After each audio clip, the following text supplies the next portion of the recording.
Ooh, it seems like we have a new sponsor. Right. I was not aware of that. Well, we don't know what it is because it'll change. It just kind of rotates. And depending on who you are. Yeah. Oh, that's true. Targeted marketing, ladies and gentlemen. Right. Welcome to the Mike and Molson Too Good for Radio podcast, although we're using radio tropes like ads. So do business with whoever that was. Yeah, or don't. It's up to you, really. I mean... Yeah, teach them a lesson. Yeah. Screw those guys. Yeah. There's only one product we can stand hard behind, and that's NuGenix. But it's a pleasure being here, as always, to do our little duty of showing you what a good radio show is like. It's just that it's not on the radio. Right. It's too good for it. Hence the name. What would radio do with this? Hence the name of the podcast. I don't know. We're getting looked at. There's people... Are we on the air? Are we? No, I've got it in audition. Is he listening to us? Yeah, I don't think he's not listening to us. I think he just loves our strobe light in the background. Exactly. We got our lighting going on there. It's a party atmosphere. That's how we do it. We're in a radio studio that hasn't been used in so long that it's lit by kerosene. That's how we kick it Abe style here in the studio now to save as much money as we can. Hence those ads you heard before the show. Yeah, maybe we can buy a light bulb. Yeah, so moving on. We haven't started. Yeah, exactly. Beginning, we will talk about AI. It's a hot topic that a lot of people are talking about. This one, though, takes it to a different level, okay? Because not only is this AI creating words on websites, but this AI also was providing nude photos. I take you to Claudia is her name. And Reddit user LegalBeagle1966 wrote, "Feel a bit cheated after learning that he had been cybernetically catfished."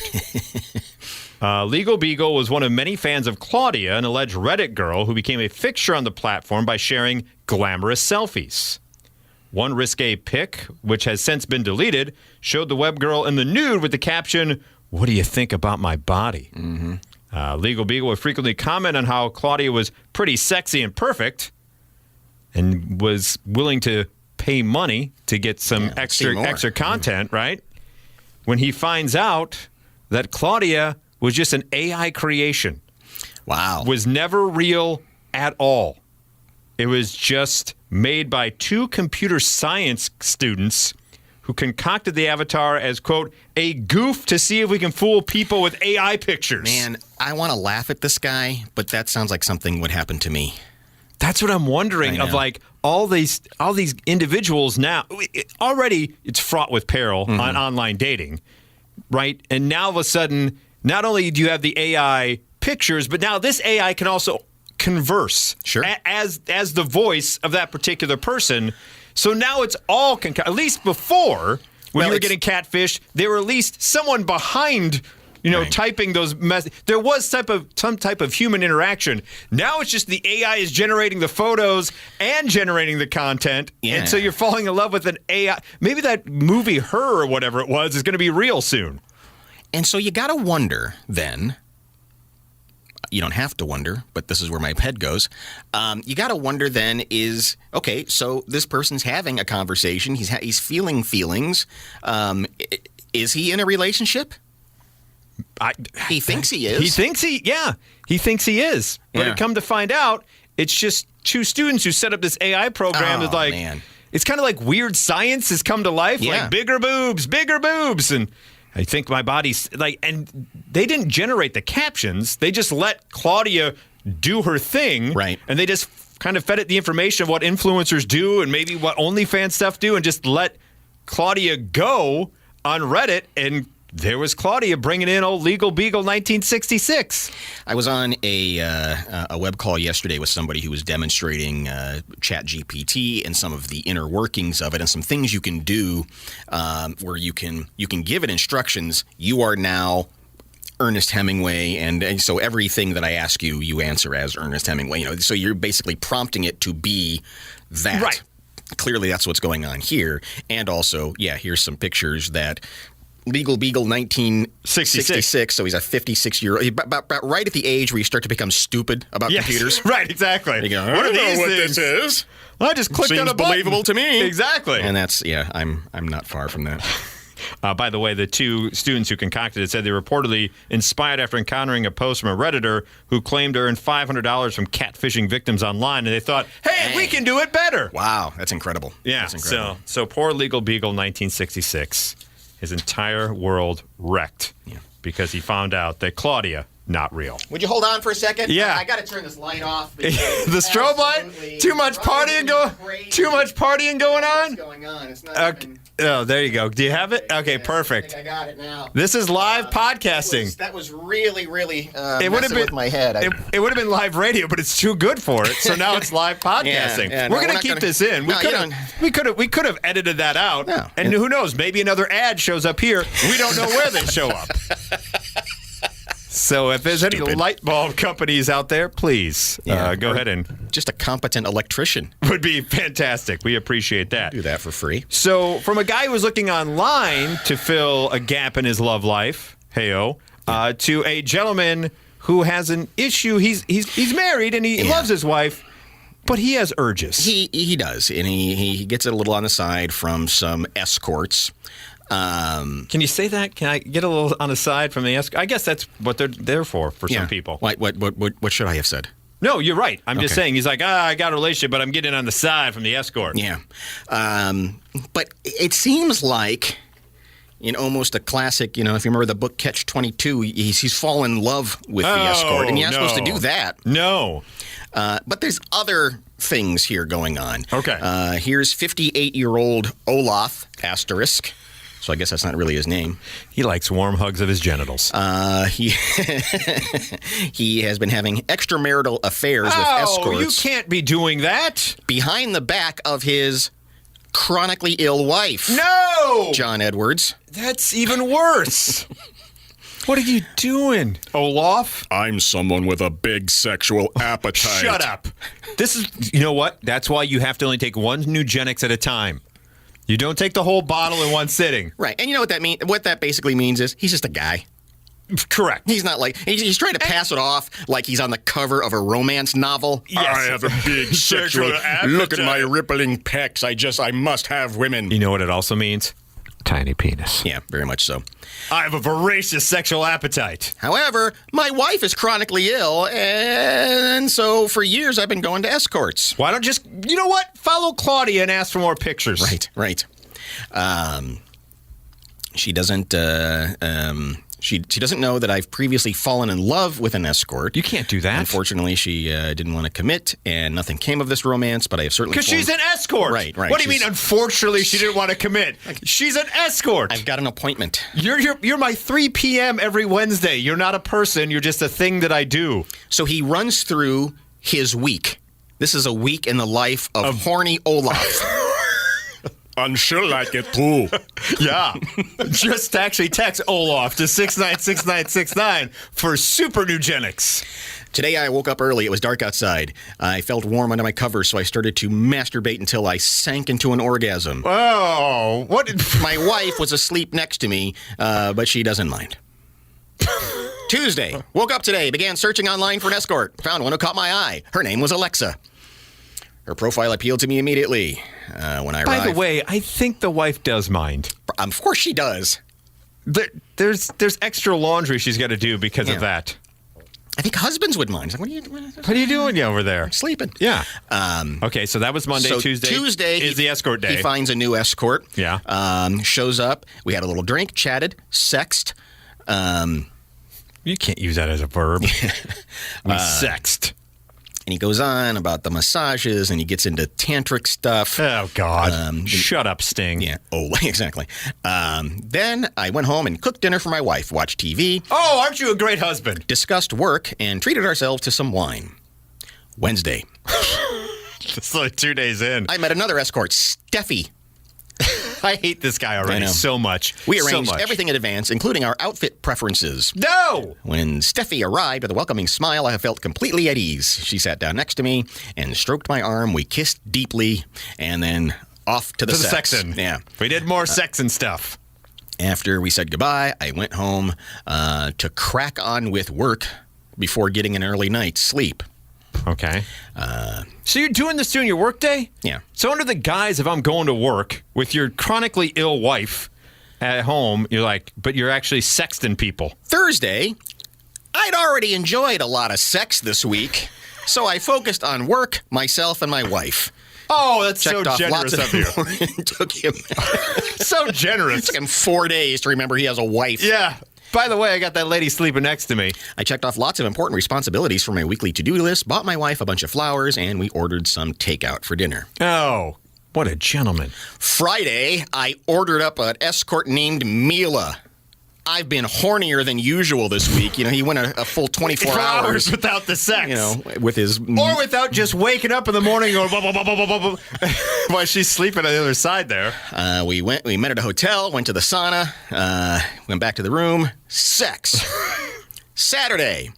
Today I messaged an escort named Sophia. How much money is this guy wasting on a week? Probably enough to cure his wife of whatever ailment Right, she has. exactly. You could be free, but I love me my escorts. I picked her up at 1 o'clock. We went to the zoo and couldn't keep our hands off each other. No, that's only for the baboons. I know. Now you're involving the giraffes in this. It's like, They don't need to see this. Man, we're already in a cage. We can't turn our way. Elephant's like, all I wanted to do was eat some oats. Then I blindfolded her and drove her to an old derelict mansion. It's like, okay. It's like 50 Shades of Grey all of a sudden. Exactly. After I drove her home and said our goodbyes, I headed home as my wife had plans to go out for dinner and drinks with some friends. It was great to catch up, and it was great to catch up with my wife and see her having fun. So that is a week in the life of Olaf. Horny Olaf. Oh, I forgot Sunday. Excuse me. Yeah. The day of rest, usually. Yes, the Lord's Day. I woke up to a typical Sunday, got online, saw an escort who looked great. Oh, God. It's Sunday. We undressed each other and enjoyed sex. I went home and cooked a lovely meal and had a great week.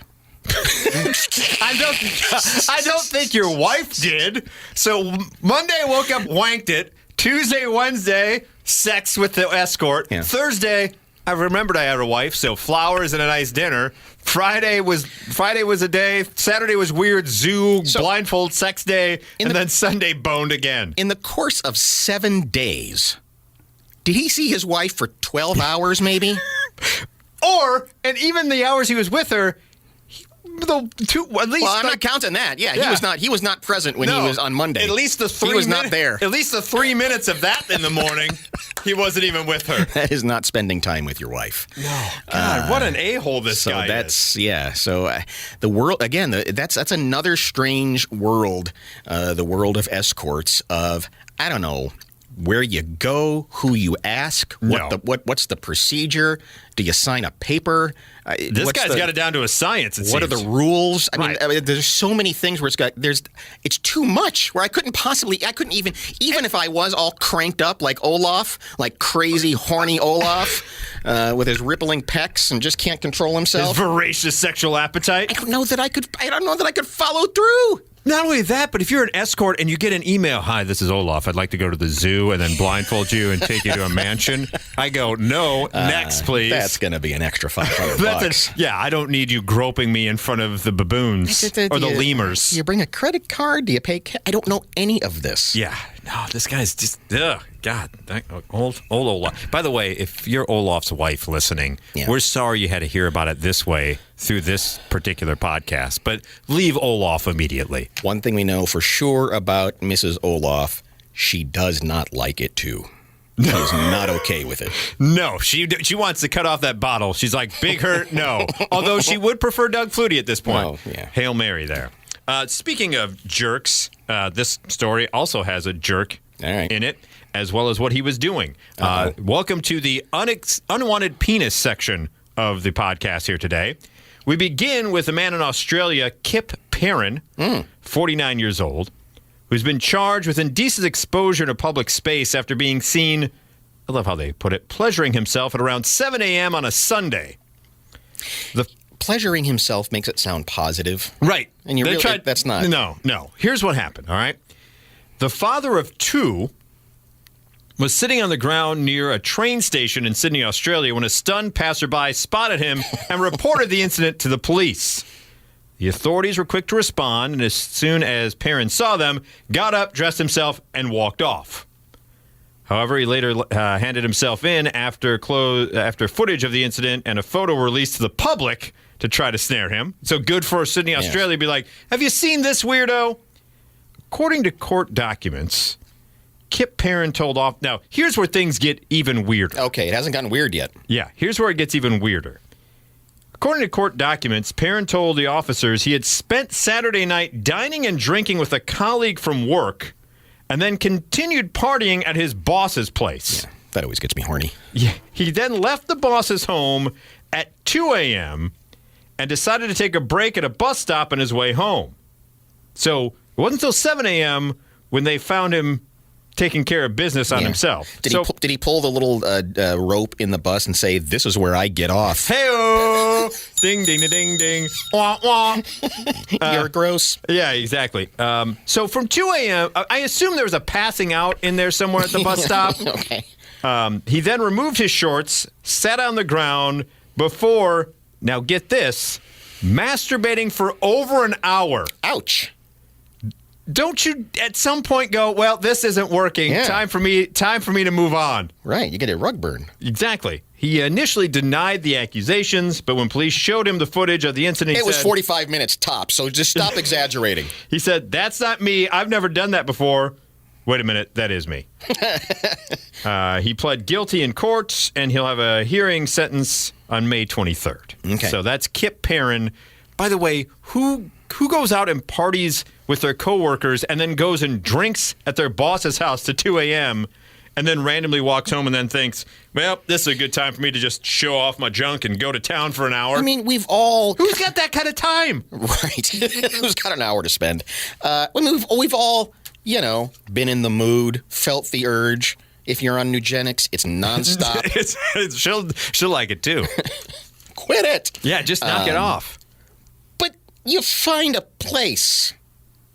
You don't. You're never so cranked up where you go, I just got to sit down right here and do this. I don't know. Yeah, we've talked about it before. There's good nude and there's bad nude.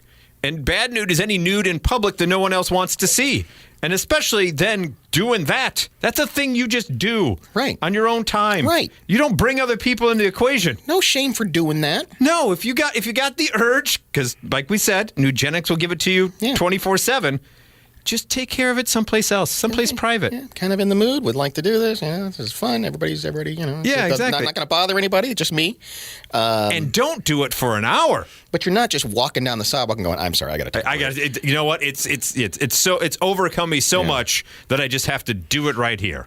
Sitting on concrete. Sitting on concrete in front of everyone. Yes, none of this is really very erotic. So here's the unwanted penis story number 2. Oh, good. Here in the Too Good for Radio podcast. We get a bonus? Yeah. A bonus boner? Bonus boner. Bing, bing, bing, bing, bing, bing, bing. Right after this. Exactly. Take a break. And we're back. And we're back with Bonus Boner here on the Too Good for Radio podcast with Ear Pop. Oh, wait, there wasn't a sponsor? Damn it. Ear Pop and Butt Toot come back here with these crazy penis stories. Go ahead. Now we introduce you to a Colombian mayor, Martin Alfonso Mejia. Your Honor. He of the mayor of the municipality of Colima. There's video circulating of him dancing almost naked at a nightclub. The footage starts off with him with his shirt off, gyrating his hips in front of stunned partygoers. Politician can also be seen standing on a bench and pulling his trousers down to show off his bare backside in front of a group of young women. He then turns around without pulling his pants up, and that's where his modesty is seen for everyone. Yeah, just flapping around there. Extra momentum there. It's going to start swinging around. Now, he, unlike Mr. Perrin, Perrin said, I'm drunk, and, first it wasn't me, but there was footage of him. Old Mejia's response is, hey, someone drugged me at that nightclub. That's not behavior I would normally do. I swear to God, I left, and next thing I know, Doug Flutie is sitting, and he put something in my drink. The big hurt sitting there like, watch this. Watch this, Doug. He said, here, drink this, and I fell for it, and I should not have. Powdered NuGenix just drop in your drink. Damn you, Flutie. Yes. So that's why my skin flute was out. Hey-o. He's the boss of the nightclub, so vehemently shuts down that rumors going, we run a club on the up and up. You're just being you. We kicked Flutie out of here weeks ago. Yeah, exactly. He hasn't been back in a long time. Terrell Owens may show up from time to time because he's getting roped into this too. But By the way, if you're counting NuGenix references, that's about 43. God bless. We're really... Yeah. Ding. If you're playing a drinking game at home listening to this podcast, don't go anywhere and don't go to a bus stop and take care of business.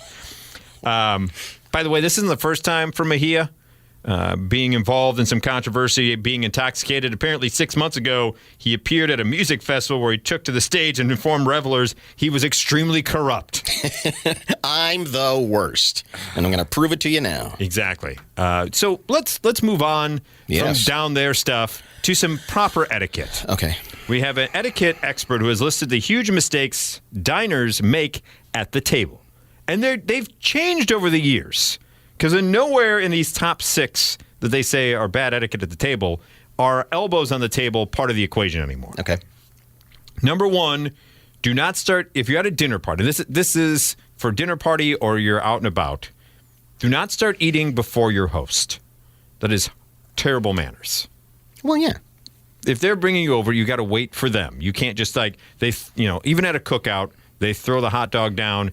You have to wait for everybody to be at the table and for them to be situated before you just start chowing down on That's things. a real simple one. I mean, don't you always, when you're at a table with a bunch of people and, whatever, they bring the plates over in stages and someone just starts mowing down. It's like, dude, everybody everybody doesn't some have other it. people are hungry here. Unless they Nom. unless they give you express okay, like there's a situation that arose last weekend where they messed up my order at the restaurant, but my wife and our friends' food had shown up.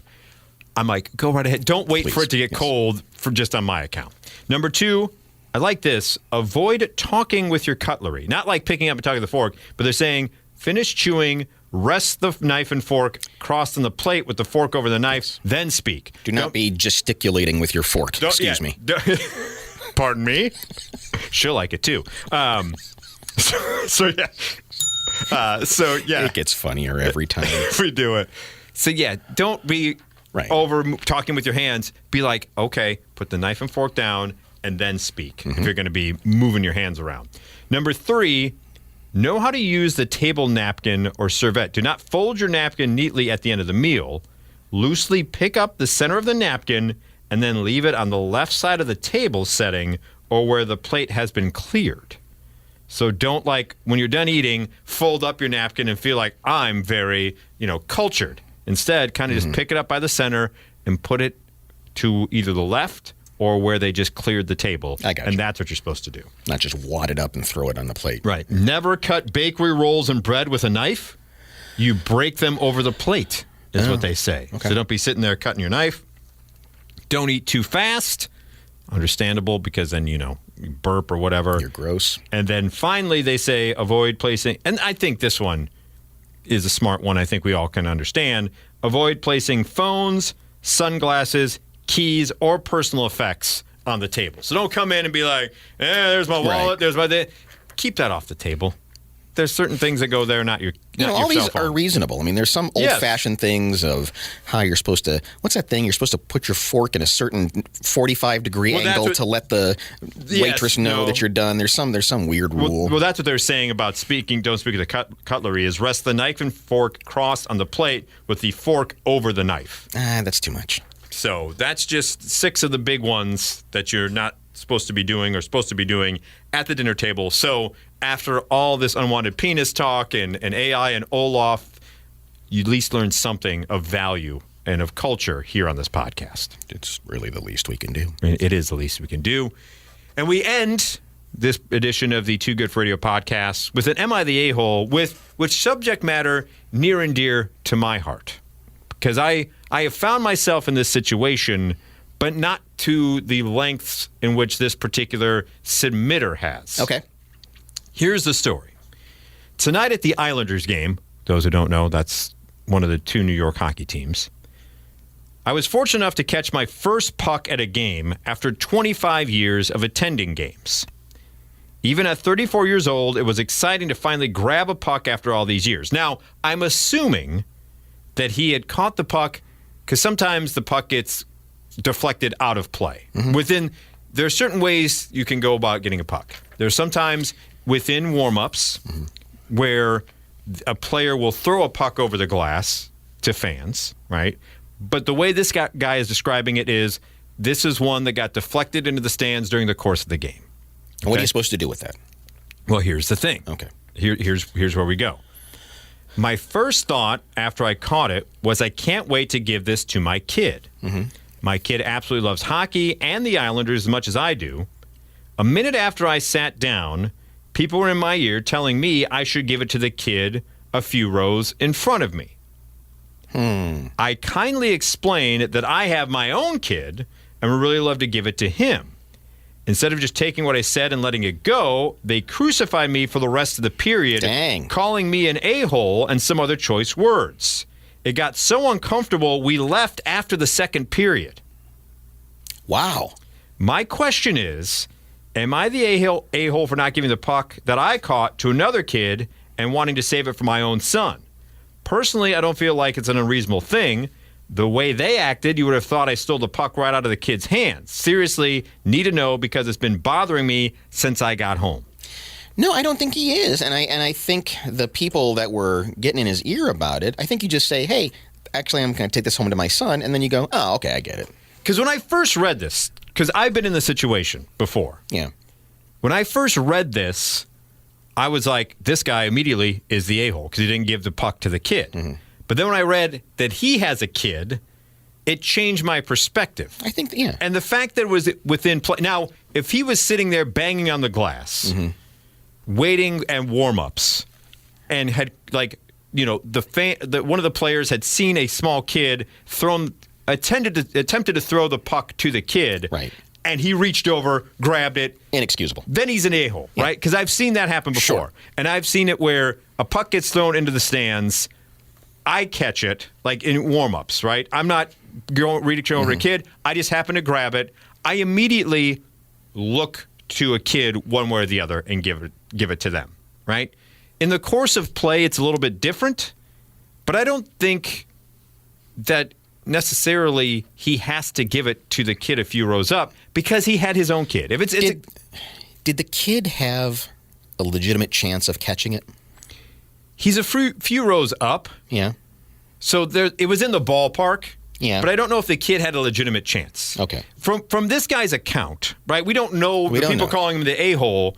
We don't know if he in any way intercepted it. Right. If he knocked the kid over or there's a scram, like right. If he didn't catch it clean, like if it's on the floor in between rows and the kid is making an effort to get to the puck, right. And he dives for it and rips it away from that child, or he produces a hockey stick from under his chair and just checks the kid. Right. If he throws a beer in the kid's face to blind him for a moment from the alcohol and then grabs the puck, then he is the a-hole. But it just so happened it ricochets, he catches it, and he has a kid at home that he gives it to, and he tells people, hey, I got a kid who loves the Islanders, just not here with me tonight. I'm going to take it home to my kid. Yeah. I don't know so much if he's an a-hole on that. I don't think so. As long as it was a legit clean catch. Correct. And he didn't interfere in any way. So, in hockey, puck comes into the stands, I can keep it? Yes. You don't have to throw it back. Okay. Football, I can't. Football, you can in the pros. Okay. I think really? Yeah. In the pros, if it gets kicked over the netting to you because remember we saw that doof years ago in Monday Night Football that jumped over the remember at Soldier Field where he fell like 15 feet and lucky he wasn't paralyzed just to catch that field goal. Yeah. You can keep it in pro and college. I think you have to give it back. Can I keep a basketball? No, that needs to get thrown back. See, why doesn't everybody have baseball rules? And I think soccer ball thrown back as well. Come on. But baseball rules, I think, the same as this. If you're running for a ball and you push over a child, right. That's a no-go. No, of course not. You have to get the ball to the nearest kid. Because when I read this story, too, it reminded me of when my dad went to a Cubs game. I didn't get to go. It was with a coworker.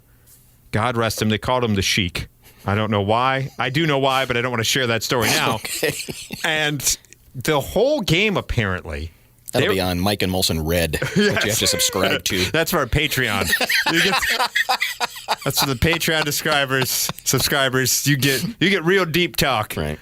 So long story short, my dad's coworker, the entire game, from the second deck of Wrigley Field, yelled down to, at that time, Houston Astros catcher Andy Ashby, and would yell, "Hey, Ashby!